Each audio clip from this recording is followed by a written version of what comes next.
Essence of Hyderabad के viewers, आज का टॉपिक बहुत ज़बरदस्त है जिसका बहुत लोग वेट कर रहे हैं। ये हमारे कल्चर से भी रिलेटेड है और हेल्थ के हिसाब से भी बेनिफिशियल है। देखिए, हैदराबाद दक्कन में पानदान और पान की बहुत ज़्यादा इम्पोर्टेंस है। क्योंकि अगर किसी लड़की की शादी होती या उन्हें किसी की ज़िंदगी में दाखिल होती तो पहले ख़ानदान और पानदान दो चीज़ों को बहुत ज़्यादा अहमियत देते थे। क्योंकि देखिए, अगर लड़की या बेगम साहबा का पानदान जितना बड़ा रहता, उसका हसब नसब और उसकी हैसियत इतनी ज्यादा रहती, तो खानदान और पानदान की जब बच्ची का रिश्ता तय करते तो बहुत इंपॉर्टेंस रहती। जैसा आप जिसका जितना बड़ा पानदान है और पानदान का उतना खर्चा, उसका उतना बड़ा खानदान रहता। तो अगर खानदानी हसबी नसबी है तो उसका मतलब है कि उसके पास पानदान भी बहुत बड़ा रहना। जो खानदानी लोग रहते हैं वो जहेज में बहुत बड़े बड़े पानदाना देते हैं। और अल्हम्दुलिल्लाह हमारी अम्मी तो हम सब बेटियों को बेहतरीन जबरदस्त करीम नगरी के बड़े बड़े शेरों के हिसाब से वजनी पानदान दिए। तो मैं आपको पहले पानदान की डिटेल और कल्चर की बता के फिर उसके बेनिफिट्स बताऊंगी। देखिए, शादियों में या बेगमात के पास ऐसे पहले जाली के करीम नगरी पानदान रहते थे। ये मेरे जहेज का है, ऐसे रहते थे। ठीक है। इसमें ऊपर रहते थे कि अभी भी है, अभी भी हम लोग यही यूज करते हैं। इसमें लौंग है, इलायची है, सौंफ है, चुन्ना है, कथा है, और ये उजाला बोल के अशरफ यहाँ रखते चांदी के। और ये बालाई मंजिल रहती, ये पानदान बनाने के लिए यूज करते हैं। और फिर ये सेकंड मंजिल रहती, एक फर्स्ट स्टेप और ये सेकंड। इसमें अपने एक तो बेगम साहबा अपने पूरा जैसा एज ए लॉकर यूज करते इसको। इसमें करेंसी नोट्स रहते खर्चे के लिए देने के लिए। आपके पास कोई मेहमान आते तो उनका किराया बेगम साहबा खुद देते, तो कुछ रेजगारी भी रहती साथ। फिर अपने अलमारियों के लॉकर के चाबियां भी रहते। और साथ में बेगम साहबा के अलग अलग डिफरेंट टाइप के अंगूठियां भी रहते जो उन्होंने वेदर के हिसाब से चेंज करते। या अगर उनके मियाँ, क्योंकि बरदाना और जनाना अलग अलग रहता था, तो अगर अपने मियाँ को बाहर से बुलाना है तो ये अंगूठी के नीचे ये बासी दुल्हन इतर के लेके इसको फाया में लगा के अंगूठी के नीचे ये फाया लगा के इससे बेगम साहबा पान की गिलोरी बना के कनीज के हाथ से भेजते थे। तो जैसे नवाब साहब ये पान खाते उनको अंदाजा हो जाता, इंडिकेशन हो जाता कि बेगम साहब आज खाने पे अंदर बुला रहे हैं। फिर उसके बाद दोनों की मुलाकात होती। तो ये एक अच्छा सा रोमांटिक प्रोसीजर भी रहता था। बोलने या बताने का मतलब ये है कि हमारा हैदराबाद का कल्चर और तहजीब इतनी शानदार और जानदार थी। जैसा ये हमारी थर्ड जनरेशन है। फर्स्ट मेरे नाना मेरी अम्मी को दिए थे। ये पूरा पित्तल का पानदान है। फिर मेरी अम्मी से मेरे को मिला और मेरी बेटी को देंगे। तो ये पानदान पित्तल का है। तो जैसा पित्तल की धात है, जब या हम सारी चीजें इसमें रखेंगे तो उसका असर इसमें आएगा। तो ये डिफरेंट टाइप की वैरायटीज है। देखिए, इसमें भी बालाई मंजिल अलग है, नीचे की मंजिल अलग है। तो ये एक हिसाब से एक बेगम साहबा का एक ये पूरा सीक्रेट बॉक्स रहता था उनकी, उसमें पूरी जिंदगी रहती थी इसमें। कि एक तो हेल्थ के बेनिफिट से आप पान खा रहे हैं तो कई आपको हेल्थ बेनिफिट्स है। फिर उसके अंदर आपके पूरे काम के चीज़ां भी रहते और सारे रेजगारियां रहते और खर्चे के पैसे, आपके लॉकर के चाबियां और आपके सारे लाइफ के सीक्रेट्स, आपके लेटर्स, आपके बिल्स, ईच एंड एवरीथिंग रहता। फिर आप पान बना के अगर आपके पास कोई मेहमान आए तो पहले आप पान देते उसको। फिर पान के साथ जैसे ही मेहमान आते हैं उनको पहले मुश्क का इतर, जैसे देखिए जैसा ये मुश्क का इतर है, ये इतर मेहमान को लगाते हैं। और उसके बाद ये घिलोरियों से उनकी खातिर तवाज़े करते हैं। और ये चांदी का झेला रहता है, इसमें पानों का गुलदस्ता बना के रखते हैं और इसमें से एक पान लेके खाते हैं। फिर जब मेहमान रुखसत होता खाने पीने के बाद तो उसको भी फिर यही सेम ऐसे ही प्रोसीजर करते हैं। और ये नागरदान है, इसमें पान रखते देखिए। और अब ये डिफरेंट टाइप के आपको पान के मसाले जो आप यूज करना चाह रहे हैं। और ये गुलखन वगैरह है। तो ये प्रोसीजर्स रहते। ये तो मेरी सास मेरे को गिफ्ट कर रहे थे, चांदी का है ये पूरा। ये क्योंकि मैं मीर उस्मान अली खान के खानदान की बहू हूँ। मेरी सास के खालू थे मीर उस्मान अली खान। तो ये पानदान जब मैं फर्स्ट घर में शादी के बाद मीठा बनाई थी एप्रिकॉट का, तो मेरे को ये गिफ्ट मिला था चांदी का पानदान मेरे सास ससुर की तरफ से, जो मैं आप लोगों के साथ शेयर कर रही हूँ।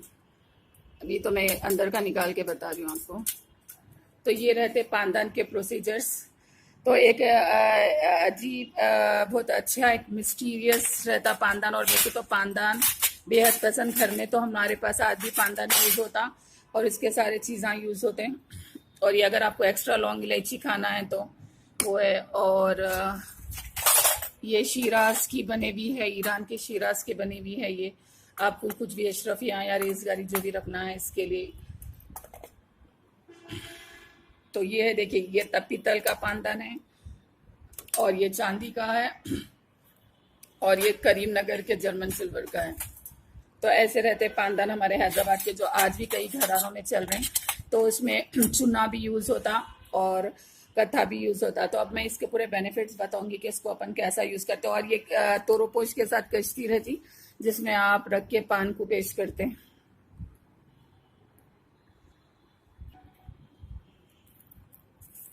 देखिए इसको लौंग का झेला बोलते। ये पूरा चांदी का झेला रहता है, इसमें पूरे लौंग जड़े हुए पान रहते। इसको खींचते जाते और खाते जाते। तो आप मेरे को ये ट्रेंड आज भी इतना पसंद, मैं तो अपने घर में यूज करती हूँ।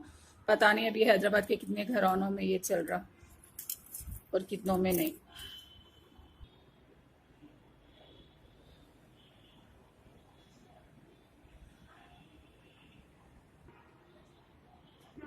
अच्छा, पान को अल्लाह ताला ऐसी ये खासियत रखाना पान में कि आप गर्मा में भी इसको यूज कर सकते हो और सर्दियों में भी। अब मैं आपको बेनिफिट्स बताती हूँ।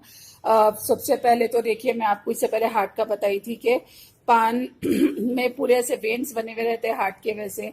तो अल्लाह की कुदरत ये है कि सबसे पहले तो ये पान हार्ट के लिए, बीपी और शुगर के लिए बहुत बेस्ट है। इवन आर्थराइटिस पेशेंट्स के लिए बहुत अच्छा है।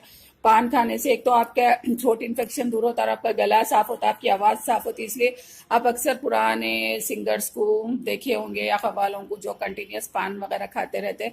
तो ये आप डेली 1-2 गिलोरी खाना, ज्यादा नहीं। मैं तो 2 गिलोरी बराबर खाना चाहिए। ये वेट लॉस के लिए बेस्ट बेस्ट बेस्ट है। और जिनका वेट हाइट नहीं बढ़ी, उन्होंने अगर ये चूना हल्का सा लगा लिए इसमें, और साथ में ये चूना लगाना है। अगर चूने से आपको ये डर है कि आपका अंदर गाल में कुछ कट पड़ेंगे या कुछ छाले आएंगे, तो इसका भी अल्लाह ताला इंतजाम करे। ये है कत्था। कत्थे में विटामिन बी कॉम्प्लेक्स और B12 रहता, जो आपके मुंह में छाले आने से रोकता और आपको फुल एनर्जी देता। तो हर चीज थोड़ी थोड़ी क्वांटिटी में लेना। और पान कैसा बनाना है वो तो हमारे एशिया में सबको मालूम है। तो चूना, एक तो अब सर्दियां आ रही तो आर्थराइटिस पेशेंट्स के लिए बेस्ट है और जोड़ों के दर्द के लिए। ये फुल ऑफ कैल्शियम है और हाइट भी इंक्रीज करता।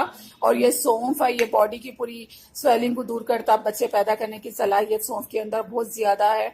और इलायची आपकी पाचन शक्ति को अच्छा करता, मतलब आपका जितना भी डाइजेस्टिव सिस्टम है उसको ठीक करता और जितने गैस्ट्रिक प्रॉब्लम्स है दूर करता, खाना हजम करता। इसलिए जिसको एसिडिटी का बहुत मसला है, उन्होंने खाना खाते थे या तो एक इलायची खाना या पान की गिलोरी में सारे आइटम्स डाल के खाना। और लौंग इसलिए डालते कि एंटीसेप्टिक है। अगर आपके दाढ़ों में, मसूड़ों में या बॉडी के इंटरनल कुछ इन्फेक्शन है तो ये लौंग इसको खत्म करता। और ये छालिया है, आपको मालूम होगा एक सुपारी पाक गुल के हलवा बनाते बच्चे पैदा होने के लिए। तो ये छालिया है, अगर आप इसको भी कम क्वांटिटी में यूज करें तो ये भी आपको बच्चे पैदा होने के लिए बहुत अच्छा है। और ये गुलकंद है। गुलकंद अगर इनकेस कभी कभी आप लगा के खाएंगे तो इससे आपका दिमाग बहुत अच्छा होता और आप बिल्कुल स्ट्रेस्ड आउट है तो आप बिल्कुल रिलीफ हो जाता आपका स्ट्रेस। और आपको ऑल ओवर एनर्जी डेवलप करता। और इसके कई बेनिफिट्स है गुलकंद के। स्पेशली आपके चेहरे पे ग्लो लाता और आपकी स्किन को बहुत अच्छा करता गुलकंद। और आपके बॉडी के ऊपर की जितनी स्वेलिंग है, क्योंकि गुलाब से बने हुआ रहता, खत्म होता। और बच्चे पैदा करने की इसमें भी बहुत सलाहियत है।